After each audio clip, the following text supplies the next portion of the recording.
Dear student, कैसे हैं? उम्मीद है बहुत अच्छे होंगे। और आजकल हम लोग पढ़ रहे हैं 3D। बहुत स्वागत है आपका मिशन शेड्यूल प्रयागराज में। हम लोग 3D पढ़ रहे हैं और 3D में अब तक बहुत सारे डिजाइन हम लोग पढ़ चुके हैं। हमने क्या क्या पढ़ लिया है? हमने पढ़ लिया घन, घनाभ, बेलन, शंकु, छिन्नक, गोला, अर्धगोला। इतने डिजाइन हम लोगों ने पढ़ लिया। अब अगर देखा जाए तो ये सिपाही दरोगा कोर्स खत्म है, इससे ज्यादा कुछ नहीं बनता। लेकिन अगर आप चाहते हैं कि आप उसमें थोड़ा सा प्रिज्म भी हो जाए, थोड़ा पिरामिड भी हो जाए, चतुष्फलक हो जाए, 3 डिजाइन ऐसी है, इस पर चर्चा कर लेंगे तो अच्छा रहेगा, कंप्लीट हो जाएगा। आपको लगने लगेगा कि अब कोई भी सवाल आए डर वाली बात नहीं है। तो हम अगला डिजाइन लेते हैं, उसका नाम होगा प्रिज्म। क्या लेंगे? प्रिज्म।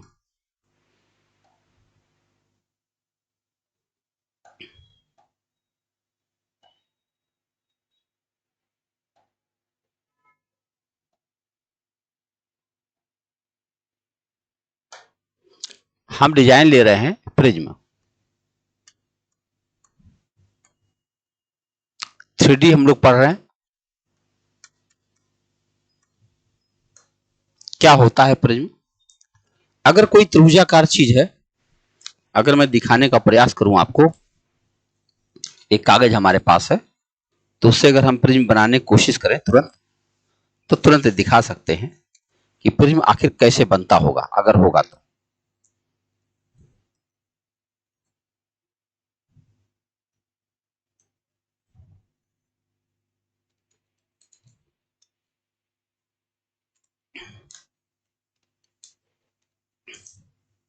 बस 30 सेकंड के अंदर प्रिज्म बन जाएगा।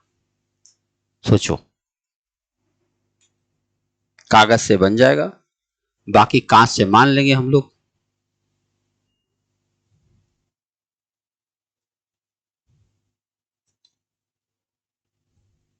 देखो ये रहा, ध्यान से देखिए, ये प्रिज्म है। ऐसे ही, ऐसे कह सकते हो जैसे प्रयागराज में कल्पवासी लोग जब आते हैं तो उनके लिए जो टेंट बनाते हैं इसी शक्ल का बनाते हैं, सेना वाले लोग भी बनाते हैं ऐसा ही। नीचे बेस रहेगा और ट्रेंगुलर शेप रहेगा। यही कांच का बना दो तो प्रिज्म बन जाएगा।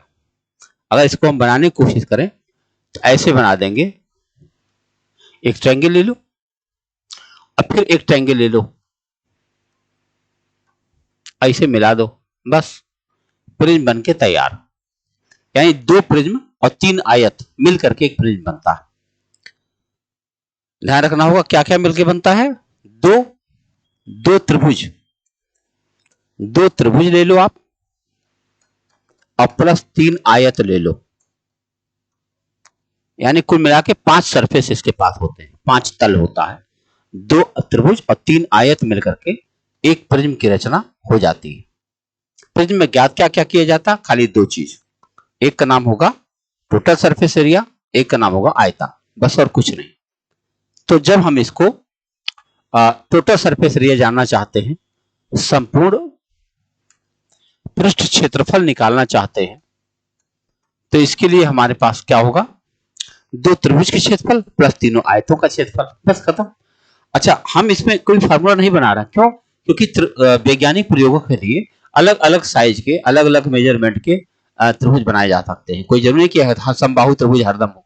कभी कभी राइट एंगल ट्रायंगल भी बन जाता है, कुछ और भी बन जाता है, समद्विबाहु। जैसा वैज्ञानिक की जरूरत हो वैसा बना देगा। तो हमें क्या याद रखना चाहिए? 2 गुणा त्रिभुज का क्षेत्रफल, 2 गुणा त्रिभुज का क्षेत्रफल और प्लस तीनों आयतों का क्षेत्रफल। तीनों आयतों, इसमें 3 गुणा क्यों नहीं कर रहा हूं अभी पता चलेगा। 3 आयतों का क्षेत्रफल, तीनों आयतों का क्षेत्रफल।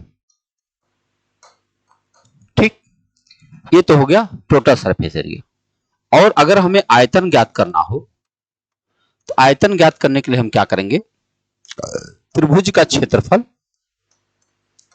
गुणा ऊंचाई, बस। अगर हम यही 2 काम कर दे तो हमारा उत्तर बन जाएगा। एक सवाल ले लेते हैं, एक सवाल लेकर समझा जाए कि ऐसा कैसे हो जाएगा। हम एक त्रिभुज ले रहे हैं और ये ऐसा ही है।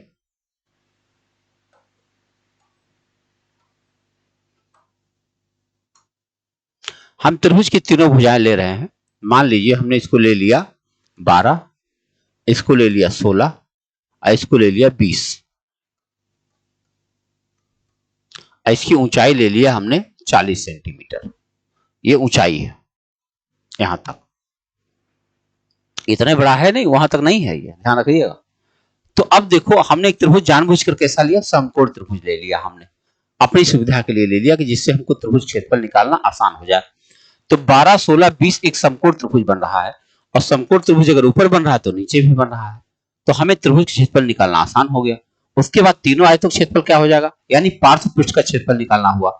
आप चाहे तो यहाँ पर एक फार्मूला लिख सकते हैं, पार्श्व पृष्ठ का क्षेत्रफल जैसे संपूर्ण पृष्ठ का क्षेत्रफल होगा, ऐसे पार्श्व पृष्ठ का क्षेत्रफल अगर निकालेंगे, पार्श्व पृष्ठ का मतलब हुआ दीवालों का क्षेत्रफल, यानी इसको आप कह सकते हैं LSA, लेटरल सरफेस एरिया। तो ये हो जाएगा त्रिभुज का परिमाप गुणे ऊंचाई। क्या हो जाएगा, त्रिभुज का परिमाप और गुणा ऊंचाई। इसको आप तीनों आयतों का क्षेत्रफल भी समझ सकते हैं, तीनों आयतों का क्षेत्रफल, क्योंकि दीवारों पर तो वही तीनों क्षेत्रफल हैं, तीनों आयतों का क्षेत्रफल। तो इससे अब आपका काम बहुत आसान हो गया। तीनों आयतों का क्षेत्रफल यही है हमारा पार्श्व पृष्ठ का क्षेत्रफल, और इसी को हम लिख सकते हैं त्रिभुज का परिमाप गुणा ऊंचाई। अब आइए अपने मुद्दे पर। तो हम यहां कह सकते हैं क्या कि हम पहले TSA ज्ञात करते हैं, टोटल सरफेस एरिया। और टोटल सरफेस एरिया अगर हमने ज्ञात किया तो हमने कहा था 2 गुणा त्रिभुज का क्षेत्रफल। त्रिभुज क्षेत्रफल क्या होता है, 1/2 गुणा आधार गुणा ऊंचाई।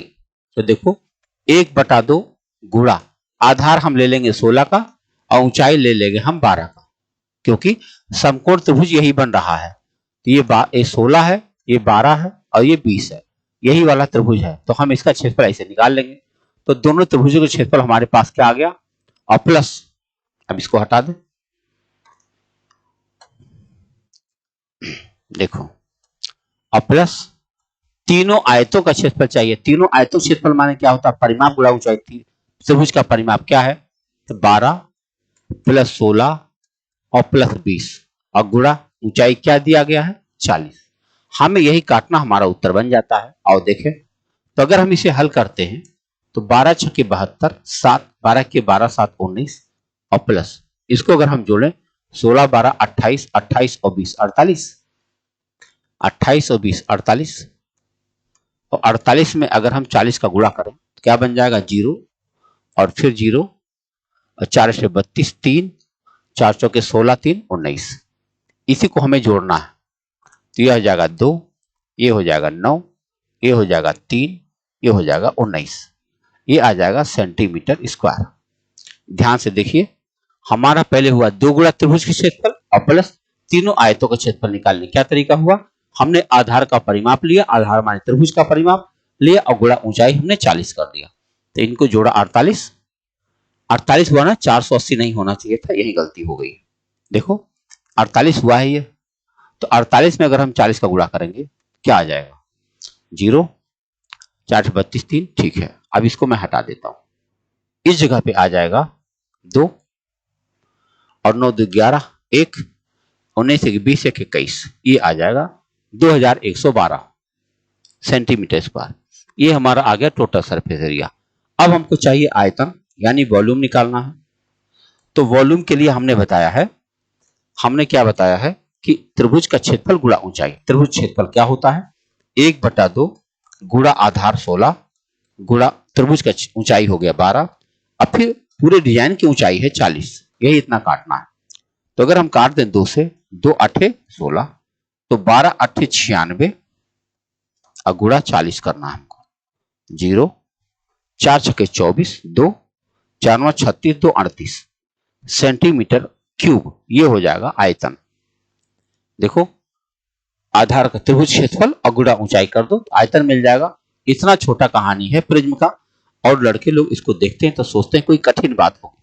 कठिन बात नहीं है, दरअसल बताऊं, अगर किसी चीज को आप ना पढ़ो तो वो कठिन है, लेकिन अगर पढ़ो तब कठिन नहीं। अब अगले डिजाइन हमारे पास है पिरामिड की। पिरामिड भी देख लेते हैं और उसके बाद तब इकट्ठा सवाल लिया जाएगा। पिरामिड, पिरामिड अगर हम देखते हैं तो देखो क्या होना है। पिरामिड का एक डिजाइन बनाते हैं।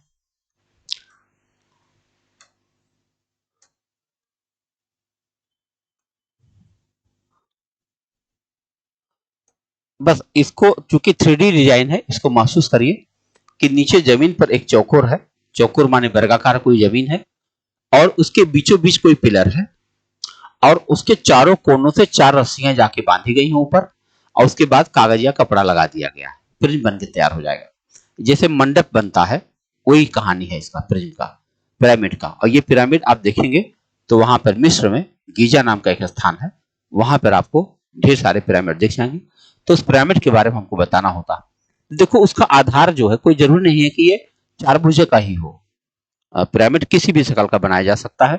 अगर मैं आपको बना के दिखाऊं तो आप षटभुज आकार का भी पिरामिड देख सकते हैं। देखो ये रहा, ये भी पिरामिड ही है। अब बनाने की बात है, नीचे षटभुज है, नीचे अष्टभुज है, पिरामिड होता चला जाएगा। तो इतना जान लो कि पिरामिड की कहानी यह है कि आधार पर n भुजा वाला कोई बेस होगा और जितने भुजा का बेस होगा उतने ही त्रिभुजाकार दीवारें ऊपर जाएंगी। बस इतनी सी बात। तो आओ देखा जाए। सबसे पहले इसका टोटल सरफेस एरिया देखते हैं। संपूर्ण पृष्ठ क्षेत्रफल, संपूर्ण पृष्ठ क्षेत्रफल, ये क्या हो जाएगा? n भुजा वाले आधार का क्षेत्रफल, क्योंकि अभी मुझे भुजा पता नहीं कितने का होगा। 4 भुजा का है तो 4 भुजा, 5 भुजा है 5 भुजा, 10 भुजा है 10 भुजा। n भुजा वाले आधार का क्षेत्रफल प्लस n गुणा त्रिभुजाकार दीवार का क्षेत्रफल, n गुणा त्रिभुजाकार दीवारों का क्षेत्रफल। बस इतनी सी बात करनी है। पहले n भुजा वाले आधार का क्षेत्रफल बताना है, उसके बाद n गुणा, क्योंकि जितनी भुजाएं होंगी उतना ही त्रिभुजाकार दीवारें ऊपर तक जाएंगी, तो n गुणा त्रिभुजाकार दीवारों का क्षेत्रफल। अब उसके बाद आएगा आयतन। आयतन अगर आपको देखना है तो इसके लिए क्या करोगे? 1/3। हमने आपको बताया था शंकु बताते समय कि अगर किसी डिजाइन का जो छत है बिंदु आकार का है तो उसका जब भी आयतन निकालोगे 1/3 आपको लिखना पड़ेगा। 1/3 गुणा आधार का क्षेत्रफल और गुणा ऊंचाई। बस यही आपका क्षेत्रफल है। अगर आप शंकु का क्षेत्रफल देखोगे तो आयतन तो यही फार्मूला है, 1/3 पाई आर स्क्वायर एच। देखा आपने, एकदम सेम कहानी है। तो कुछ भी नई चीज नहीं है, बस हमको एक सवाल लगाना है, अच्छे से आप देख लेंगे तो लग जाएगा। तो लेते हैं एक पिरामिड, एक पिरामिड का आधार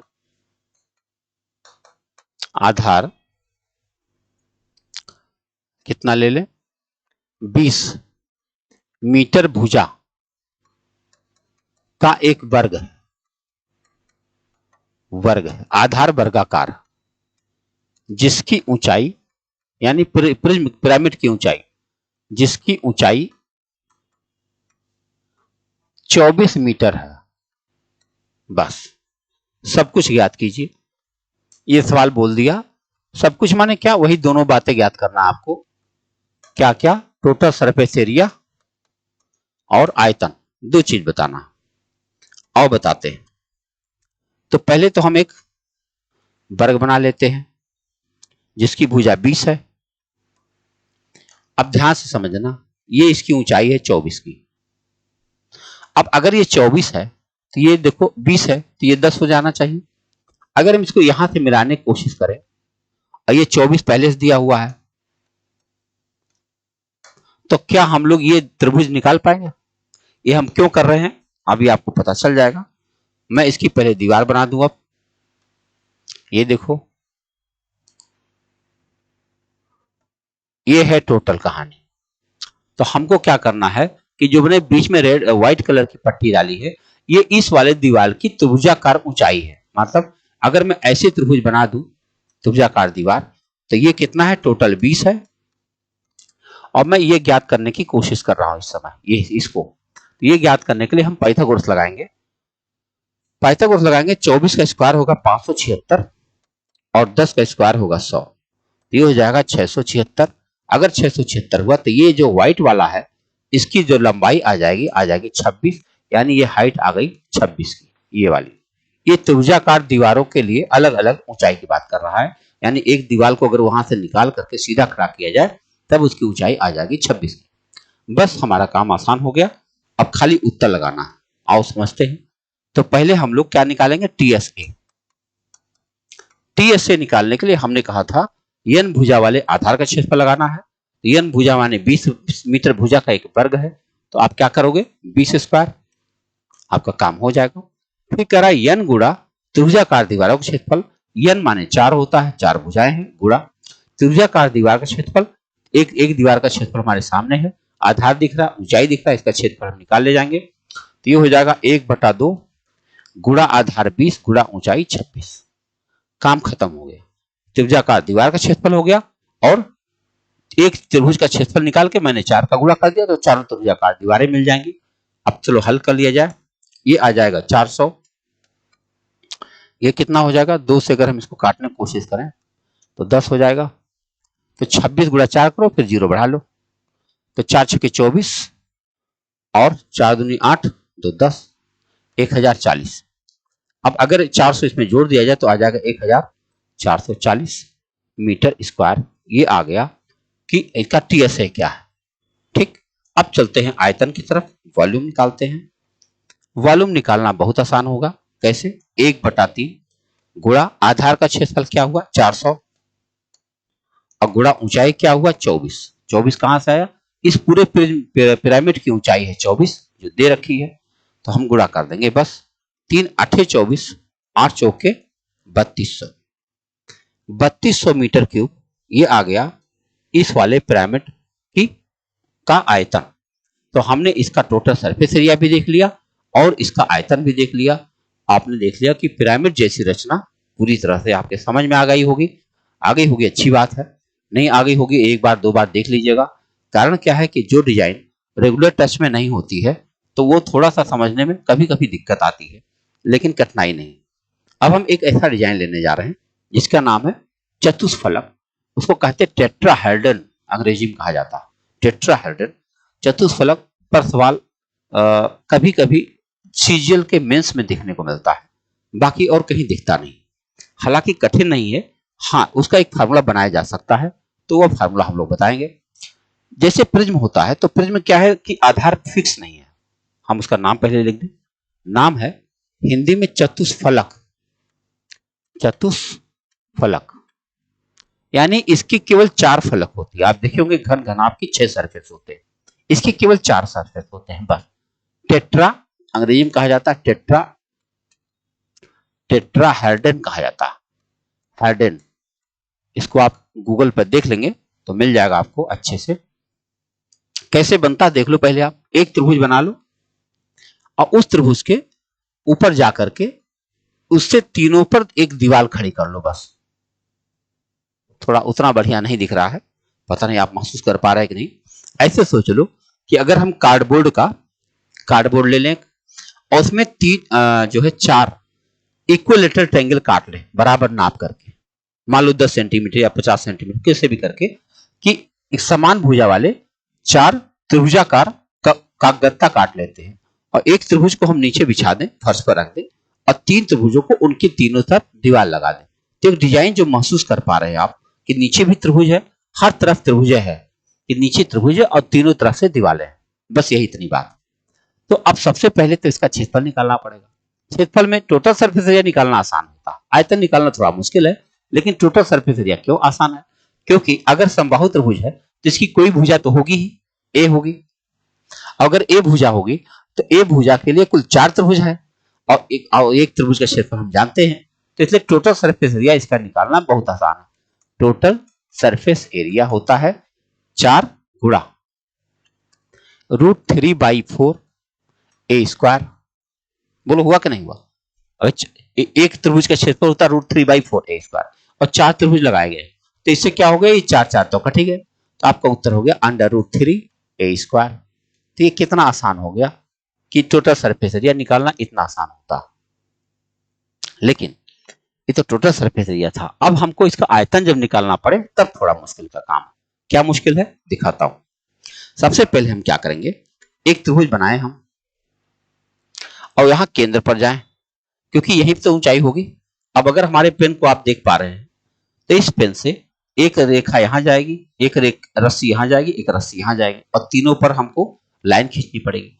तो सबसे पहले तो हमको क्या करना पड़ेगा, इसको हम यहां से मिलाएं ऐसे। तो हमको पहले ये वाली भुजा चाहिए। तो अगर आपका पास ए है, ये टोटल ए है, तो आप जानते हैं कि ये ऊंचाई या ये ऊंचाई निकालना कितना आसान हो गया। तो हम कहीं निकाल के रख लें, है ना, अलग कलर से करें तो आप मेरी बात समझ पाएंगे। थोड़ा पतला कर देते हैं।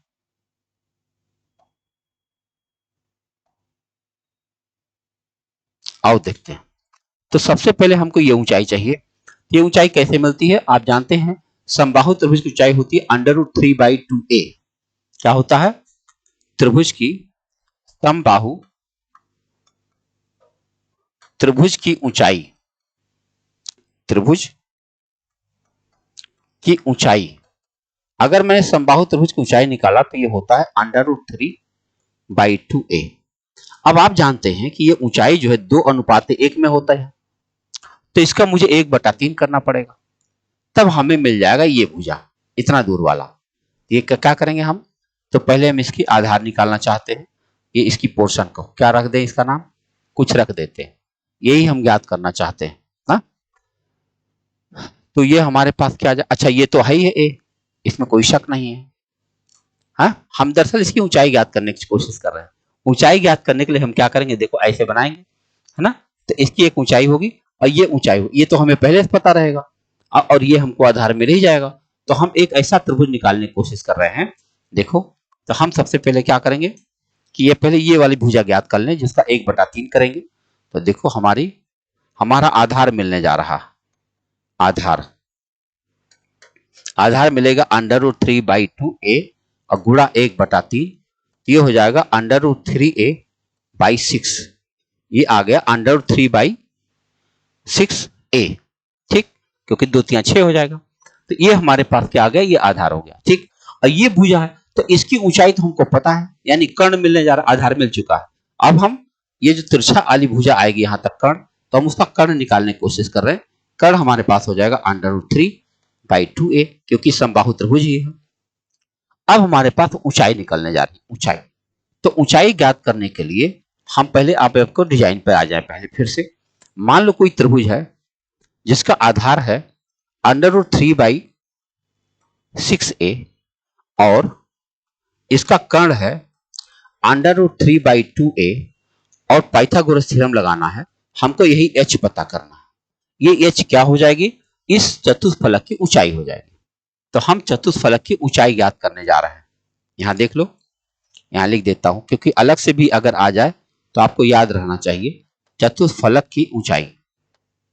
तो देखो, ऊंचाई निकालने के लिए हम पाइथागोरस लगा रहे हैं। तो ये बनेगा h² बराबर इसका स्क्वायर माइनस इसका स्क्वायर ना, इसका स्क्वायर करें ये आ जाएगा 3/4 ए स्क्वायर माइनस ये हो जाएगा 3 ए स्क्वायर बटा 36।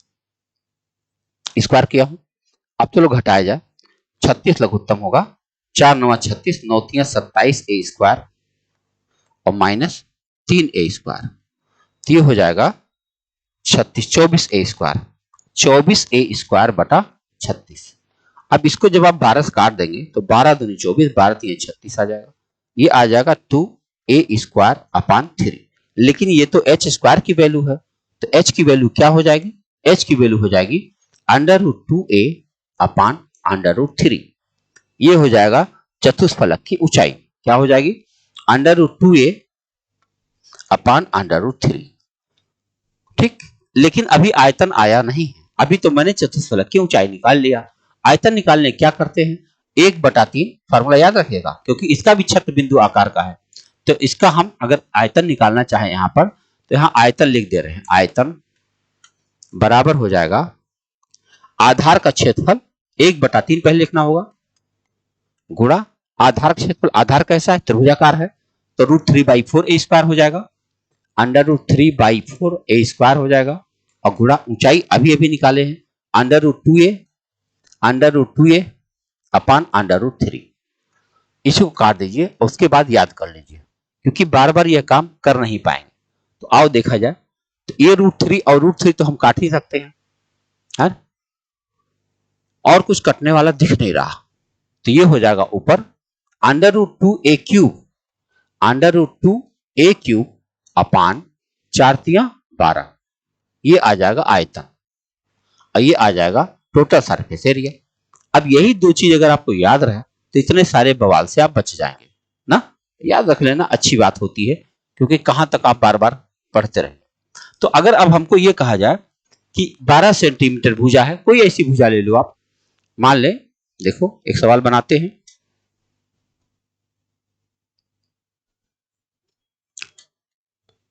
12 सेंटीमीटर भुजा वाले चतुष्फलक का सब कुछ ज्ञात कीजिए।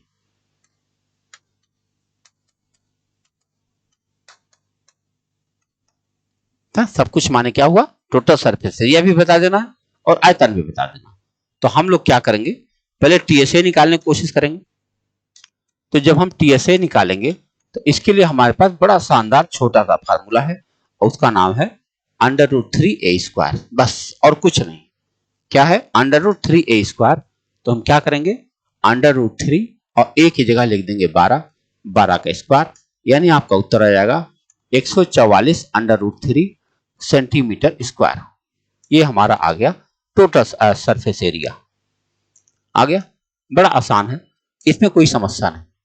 अब चलते हैं आयतन में।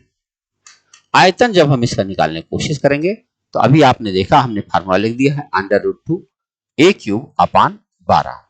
तो अब हम लिखेंगे √2 गुणा 12 गुणा 12 गुणा 12 अपान 12।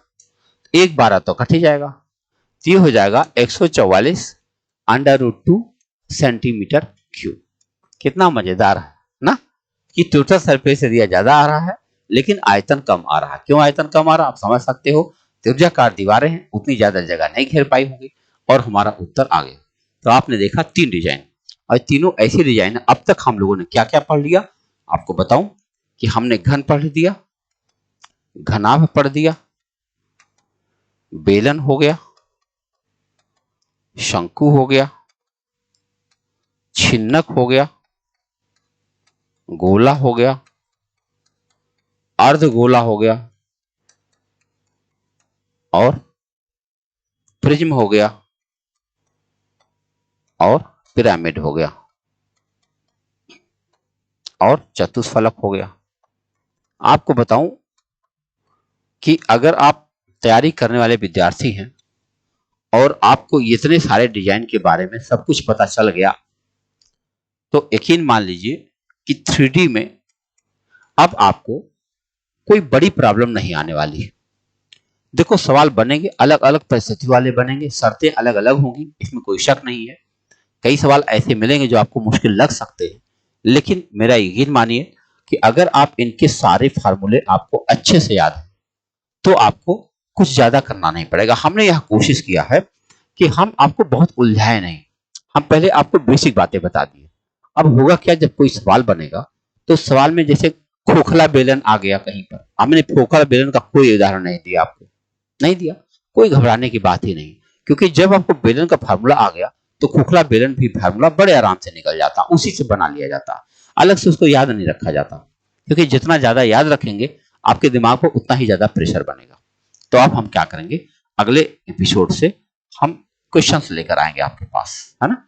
तमाम सारे क्वेश्चन रहेंगे जो एग्जाम में आए हुए हैं, तो उससे आपको यह भी तैयारी हो जाएगी कि हाँ भाई परीक्षा में क्या पूछा जा रहा और हम लोगों ने क्या पढ़ा। इसका काफी मजा आएगा, है ना। तो जरा लगा लीजिएगा, जो भाई पेट का एग्जाम देकर आए हैं उन्होंने महसूस कर ही लिया होगा इतना देर में कि हल्की पढ़ाई से नहीं काम हो पाया है ना। अगर आप नहीं समझ पाए हैं तो समझ लीजिए, किसी बच्चे से लेकर पेपर देख लीजिए। पेट जैसी छोटी सी परीक्षा भी है तो उसमें भी सवाल कुछ ऐसे आए हुए हैं कि जो बहुत कम मेहनत करने वाला विद्यार्थी से कोई उम्मीद नहीं है कि वो कुछ कर ले जाएगा, है ना। आपको ज्यादा ही मेहनत करना पड़ेगा, हम मेहनत करवाएंगे। मिलते हैं अगले एपिसोड में। बहुत बहुत धन्यवाद।